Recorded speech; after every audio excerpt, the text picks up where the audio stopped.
जय सिया राम दोस्तों। तो आज हम बात करेंगे मकर संक्रांति त्यौहार के बारे में, जो कि आ रहा है 15 जनवरी 2024 को। तो इस त्यौहार को जो है हर जगह पे जो है अलग अलग मतलब शहरों में अलग अलग नाम से जाना जाता है। अगर हम उत्तर की बात करें तो इसको मकर संक्रांति के नाम से कहते हैं, और अगर हम उत्तराखंड की बात करें तो इसको उत्तरायणी कहते हैं। गुजरात में इसको उत्तरायण के नाम से भी जाना जाता है, और साउथ में अगर हम देखें तो इसको पोंगल के नाम से भी मनाया जाता है। तो अलग अलग त्यौहार है, लेकिन मतलब उनका एक ही होता है कि सूर्य देव जो है इस वक्त जो है मकर राशि में प्रवेश कर रहे होते हैं, इसलिए इसको मकर संक्रांति कहा जाता है। मकर संक्रांति हिंदुओं का प्रमुख त्यौहार होता है। पौष मास में जब सूर्य मकर राशि में प्रवेश करते हैं तब यह पर्व मनाया जाता है। मकर संक्रांति के दिन सूर्य उत्तरायण हो जाते हैं। पौराणिक मान्यताओं के अनुसार मकर संक्रांति के दिन सूर्य देव अपने पुत्र शनि के घर सारे बैर, सारे जो गिले शिकवे थे वो सब भुला के गए थे। तो इस समय जो है शनि देव भी बहुत ज्यादा प्रसन्न अवस्था में होते हैं। मकर संक्रांति के दिन से ही ऋतु परिवर्तन भी होने लगता है। तो शास्त्रों के अनुसार इस दिन स्नान दान से कई गुना फल प्राप्त होता है। इस साल मकर संक्रांति 15 जनवरी 2024 को मनाई जाएगी। ऐसी मान्यता है कि इसी त्योहार पर सूर्य देव अपने पुत्र शनि से मिलने के लिए आते हैं। सूर्य और शनि का संबंध जो है इस पर्व से होने के कारण ये बहुत ही ज्यादा महत्वपूर्ण भी हो जाता है। आमतौर पर शुक्र का उदय भी लगभग इसी समय पे होता है, इसलिए इस समय से शुभ कार्यों की शुरुआत भी हो जाती है। और 15 जनवरी यानी कि मकर संक्रांति के दिन से ही खरमास का महीना जो है वो भी समापन उसका हो जाता है। तो जानते हैं कि मुहूर्त क्या क्या रहेंगे। तो 14 जनवरी 2024 को सूर्य रात्रि में 2:54 पर मकर राशि में प्रवेश करेंगे, लेकिन हमारे सनातन धर्म में जो है उदया तिथि मान्य होती है। तो उदया तिथि के अनुसार 15 जनवरी 2024 को मकर संक्रांति का जो त्यौहार है वो मनाया जाएगा। मकर संक्रांति का जो पुण्य काल है वो 15 जनवरी 2024 को सुबह 7:15 से शुरू होगा और 8:21 तक रहेगा सुबह के समय पर ही। और मकर संक्रांति का जो महापुण्य काल है वो 7:15 से शुरू होकर के सुबह 9:06 तक रहेगा। मकर संक्रांति के दिन बहुत ही शुभ योग कुछ बन रहे हैं, तो चलिए उनके बारे में जान लेते हैं। 15 जनवरी 2024 को मकर संक्रांति पर 77 सालों के बाद वरियान योग और रवि योग का संयोग बन रहा है। इस दिन बुध और मंगल भी एक ही राशि में धनु में विराजमान भी रहेंगे। तो वरियान योग जो है वो 15 जनवरी 2024 को सुबह 2:40 से लेकर के रात को 11:11 तक रहेगा। वरियान योग जो है उस समय ज्यादा प्रभावशाली होता है जब शुक्र ग्रह अपनी उच्च राशि में होते हैं। वरियन योग को अधिक प्रभावशाली बनाने के लिए अगर कुबेर के मंत्र और शुक्र के मंत्रों की माला जपी जाए तो बहुत ही अच्छा ये लाभ देखने को मिल सकता है। पर इस साल जो है जो शुक्र हैं वो वृश्चिक राशि में रहेंगे, तो इस योग का उतना ज़्यादा प्रभाव नहीं रहेगा, लेकिन अगर आप शुक्र की माला जपते हैं तो वो बहुत ही अच्छा आपको प्रभाव दे सकती है। दूसरा जो योग बन रहा है वो है रवि योग, जो कि 15 जनवरी 2024 को सुबह 7:15 से शुरू होगा और सुबह 8:07 तक रहेगा।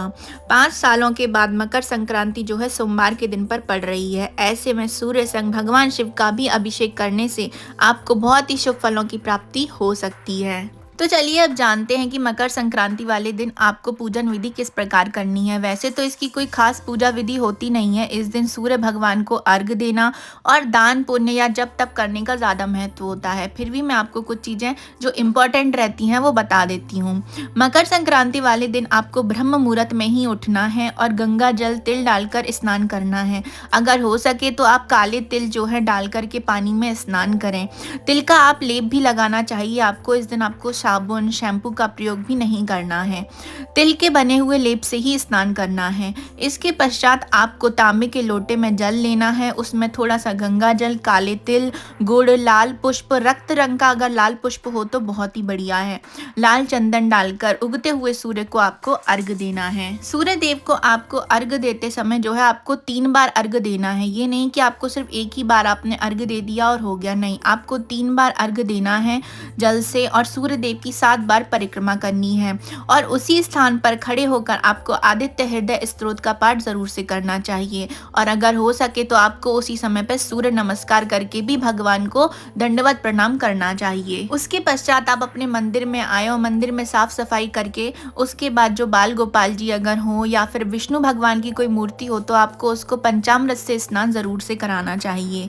और श्रीमद् भागवत के 1 अध्याय का पाठ जरूर से करें या गीता का पाठ करें। नए नए अन्न जो कंबल हैं, तिल और घी का दान करें। भोजन में नए अन्न की खिचड़ी ज़रूर से बनवाकर बनाएं और खाएं भी और दान भी करें। इस दिन किसी गरीब व्यक्ति को बर्तन समेत तिल का दान करने से शनि से जुड़ी हर पीड़ा से मुक्ति मिलती है। तो काले तिल का यहाँ पर ये महत्व है कि जो आज के दिन है ना, सूर्य देव मकर राशि में प्रवेश करते हैं जिसके स्वामी शनि देव हैं। तो शनि देव जो है वो काली चीज़ों से जो है उनको प्रभावित माना जाता है।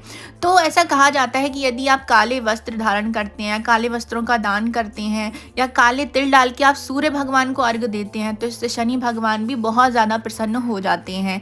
और तो और काले तिल डालकर यदि आप सूर्य भगवान को अर्घ देते हैं तो शनि देव के साथ साथ आपके जो पितर होते हैं वो भी आपसे बहुत प्रसन्न होते हैं। तो चलिए अब मैं आपको बताती हूँ कि मकर संक्रांति पर किन चीज़ों का दान करना चाहिए, उनको दान करने से क्या क्या आपको लाभ प्राप्त हो सकते हैं। तो मकर संक्रांति पर तिल का दान करना बहुत ही ज़्यादा शुभ माना जाता है। तिल का दान करने से शनिदेव प्रसन्न होते हैं। मकर संक्रांति के दिन खिचड़ी खाना जितना शुभ होता है ना, उतना ही शुभ उसको दान करना कहा जाता है, क्योंकि जिसमें हम जो हरी दाल डालते हैं वो बुध देव को प्रतीक होती है और जो सफ़ेद चावल होते हैं वो चंद्र और शुक्र को जो है रिप्रेजेंट कर रहे होते हैं। तो इस ऐसा कहा जाता है कि बुध चंद्र शुक्र को यदि अच्छा करना है तो आपको खिचड़ी दान ज़रूर करना चाहिए। इस दिन गुड़ का दान करना भी बहुत शुभ माना जाता है। गुड़ का दान करने से भगवान सूर्यदेव की कृपा हमेशा आप पर बनी रहती है। इस दिन तेल का दान करना भी बहुत शुभ होता है। ऐसा करने से शनि देव का आशीर्वाद आपको ज़रूर से मिलता है।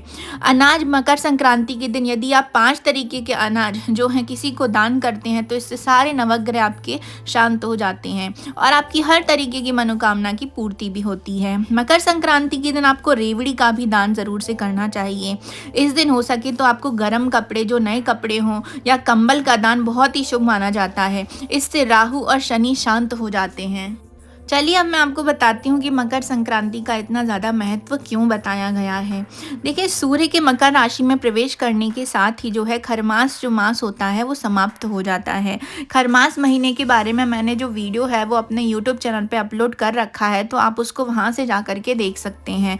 इस महीने में कोई भी शुभ कार्य नहीं किया जाता है और विवाह, मुंडन, गृह प्रवेश आदि जो मांगलिक कार्य होते हैं वो भी नहीं किए जाते हैं। तो पर मकर संक्रांति के दिन ये जो महीना होता है ये समाप्त हो जाता है, इसका समापन हो जाता है।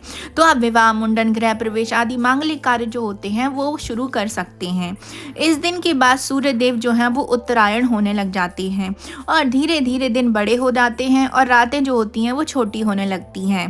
उत्तरायण यानी कि मकर संक्रांति के दिन को शास्त्रों में बहुत ही ज़्यादा शुभ बताया गया है।